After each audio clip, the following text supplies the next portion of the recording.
Imagine a smug millionaire, dripping with arrogance, betting his entire fortune that his overworked maid could never crack a cryptic message he's hidden for years. Translate this, and my salary is yours, he laughs, thinking it's a game. He can't lose. But when she does the impossible, his world unravels in a whirlwind of secrets, betrayal, and jaw-dropping twists that will leave you stunned. This is a story of wit, revenge, and redemption that you won't be able to put down. Subscribe now to dive into unforgettable tales like this and join our community of story lovers who crave the unexpected. Translate this, and my salary is yours. Millionaire laughed, the maid did, and his jaw dropped. The penthouse on the 72nd floor of Manhattan's most exclusive tower gleamed with polished marble and floor-to-ceiling windows, reflecting the glittering skyline of New York City. Alina Martinez, a 32-year-old maid with calloused hands and tired eyes, pushed her cleaning cart through the sprawling apartment of Victor Langston, a tech mogul whose net worth could buy small countries. Alina had been working for Langston for 3 years, scrubbing his floors, washing his dishes, and enduring his condescending smirks. She was invisible to him, just another cog in the machine of his opulent life. Her dark hair was pulled into a tight bun, her navy uniform starched and spotless, though it did little to hide the exhaustion etched into her face. Born in the Bronx to Dominican immigrants, Alina had dreams once: college, maybe law school, but life had a way of grinding those down. Now, she worked 2 jobs to support her younger sister, Sophia, a high school senior with a knack for puzzles, and a scholarship on the line. Tonight, though, something was different. Langston was hosting a dinner party, and the air buzzed with his usual self-important energy. Alina moved silently, refilling wine glasses and clearing plates, her presence unnoticed by the guests' hedge fund managers, tech bros, and a senator with a fake smile. Langston, with his tailored suit and silver-flecked hair, held court at the head of the table, his voice booming with a story about his latest triumph, a coded ledger he'd created for his offshore accounts. A puzzle so complex no one could crack it. It's my masterpiece, he bragged, swirling his bourbon. Translate it, and my salary is yours. He laughed, a sharp mocking sound that echoed through the room. The guests chuckled, assuming it was a joke. Alina, wiping down a counter in the open-plan kitchen, paused, her rag still in hand. She'd heard Langston boast about his unbreakable code before, but tonight, his words carried a challenger dare. Alina wasn't supposed to be listening, but she was. She always listened. Langston's penthouse was a treasure trove of secrets, whispered phone calls, discarded notes, emails left open on his laptop. She'd learned to read upside down, to memorize fragments of conversations, not out of malice, but survival. In a world where men like Langston held all the cards, knowledge was her only currency. The ledger he spoke of wasn't just a boast. It was real. She'd seen it once, a leather-bound book locked in a glass case in his study, its pages filled with strange symbols and numbers. Langston claimed it held the key to his wealth, billions stashed in untraceable accounts across the Caribbean and Switzerland. The guests egged him on, one joking, "What if your maid figures it out, Victor? You giving her your fortune?" Langston's eyes flicked to Alina, who kept her head down, scrubbing a non-existent spot on the counter. "Her," he scoffed. "She can barely speak English." The room erupted in laughter, and Alina's cheeks burned, though her expression didn't change. She spoke English as well as anyone, her accent faint from years of navigating to worlds. But Langston didn't care about facts. He cared about power. As the party wound down, the guests left in a haze of expensive cologne and tipsy promises. Alina stayed late, as always, cleaning up the wreckage of plates and glasses. Langston, slightly drunk, lingered in the study, the glass case open, the ledger in his hands. He didn't notice Alina in the doorway, her cart blocking her from view. "You're still here," he said, catching her reflection in the window.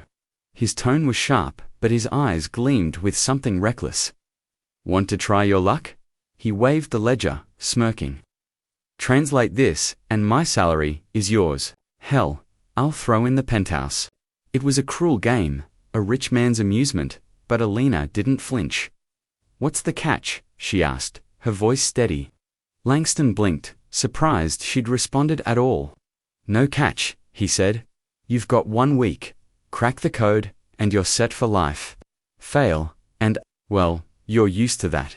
He laughed again, tossing the ledger onto his desk and walking out. Leaving it unsecured, a rare lapse in his paranoia. Alina stared at the book, her heart racing. She shouldn't touch it. She should walk away, finish her shift, and go home. To Sophia, but something snapped inside her. Years of being dismissed, belittled, invisible.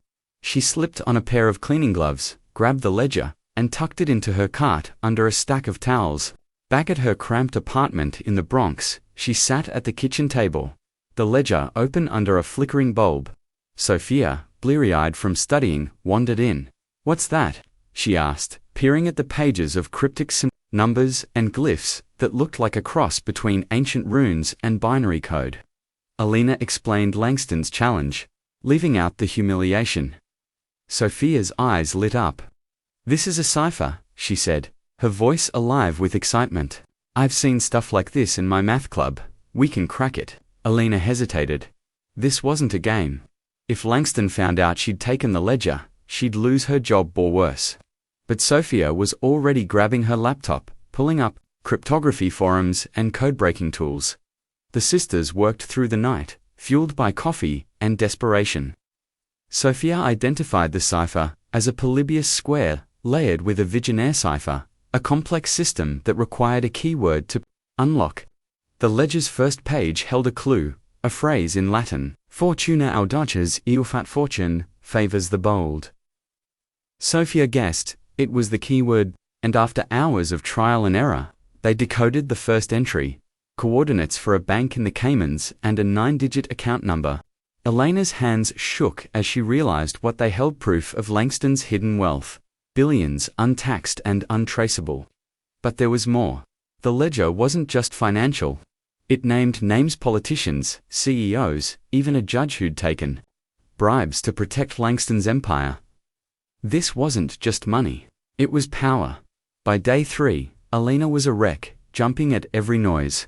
Convinced Langston would notice the missing ledger. He hadn't yet, but he'd been distracted, jetting off to a conference in London. She kept cleaning his penthouse, her heart pounding as she dusted the empty glass case. Sophia, meanwhile, decoded more entries, uncovering a pattern. Langston wasn't just hiding money, he was funding a shadow network, funneling cash to offshore shell companies tied to illegal arms deals and data breaches. The sisters had stumbled into something bigger than they'd imagined, a conspiracy that could ruin lives or start wars. Alina wanted to stop, to return the ledger and forget it, but Sophia was relentless. "This is our chance," she said. "He thinks we're nothing. Let's prove him wrong." On day 5, the first twist hit. Alina got a text from an unknown number. "Return the book, or Sophia pays." Her blood ran cold. Someone knew. She called Sophia, who was safe at school, but the fear was real. Alina checked the apartments. Locks, her mind racing. Had Langston set her up? Was the challenge a trap to test her loyalty? She scoured ex-posts for clues, finding cryptic messages from burner accounts, warning about thieves and consequences. Paranoia took hold, but she couldn't stop now. She and Sophia moved to a friend's apartment, working in secret, decoding faster. They found a second keyword, avaritia, Latin for greed unlocking. A section that detailed Langston's plan to crash a rival's stock by leaking hacked data. The ledger wasn't just a record, it was a weapon. Day 7 brought the deadline. Langston was back, and Alina was summoned to the penthouse. She returned the ledger, slipping it back into the case before he noticed. He sat at his desk, the ledger open, his eyes glinting with amusement. "Well," he asked, "got anything for me?" Alina took a breath, her voice steady. "I translated it." Langston's laugh died in his throat. "Bullshit," he said, but his hands tightened on the desk. Alina recited the first account number, the Cayman coordinates, and the name of a senator on his payroll. Face went pale, his jaw dropping. "How?" he stammered. Alina didn't blink. You said your salary. I want it. The room was silent, the city's hum faint beyond the windows.